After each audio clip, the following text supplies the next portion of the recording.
প্রতিনিধিদের পাঠানো আরো কিছু খবর জানাচ্ছেন মাসুম ইসলাম।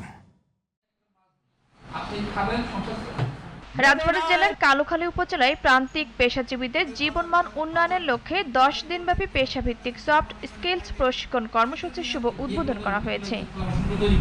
চুয়াডাঙ্গায় দৈনিক মজুরি ভিত্তিক ও মাস্টার রোল কর্মচারীদের বিনা কারণে চাকরিচ্যুত এবং আউটসোর্সিং প্রক্রিয়ায় হস্তান্তরের প্রতিবাদে মানববন্ধন ও জেলা প্রশাসক বরাবর স্মারকলিপি প্রদান করেছে বাংলাদেশ দৈনিক কর্মচারী সমিতি। শেকড় থেকে শিখরে বৃক্ষরোপণে সাজায় দেশ, সবার আগে বাংলাদেশ প্রতিপাদ্যে হবিগঞ্জে 7 দিন ব্যাপী বৃক্ষ মেলা ও বৃক্ষরোপণ অভিযান 2026 শুরু হয়েছে।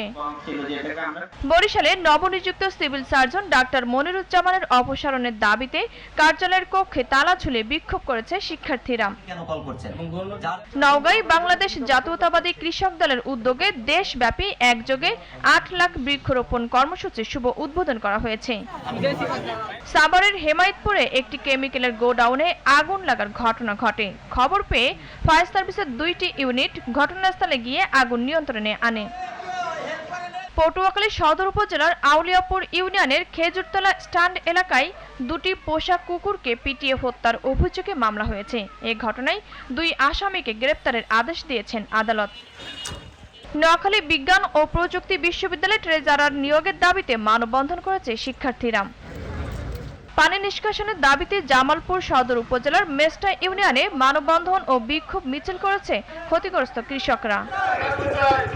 রাজবাড়ীতে পোস্ট অফিসের সামনে আর্থিক প্রতারণার প্রতিবাদে মানববন্ধন করেছে ভুক্তভোগীরা। জয়পুরহাটে দুর্বৃত্তদের ছুরিকাঘাতে মাহমুদুল হাসানের মৃত্যুর প্রতিবাদ, হত্যাকাণ্ডে জড়িতদের দ্রুত গ্রেপ্তার এবং দৃষ্টান্তমূলক শাস্তির দাবিতে মানববন্ধন হয়েছে। মাদক বিরোধী সামাজিক আন্দোলনকে আরো বেগবান করা এবং জনসচেতনতা বৃদ্ধির লক্ষ্যে পিরোজপুরে পদযাত্রা ও সচেতনতামূলক স্টিকার লাগানো কর্মসূচি অনুষ্ঠিত হয়েছে। মাসুম ইসলাম, জিটিভি নিউজ।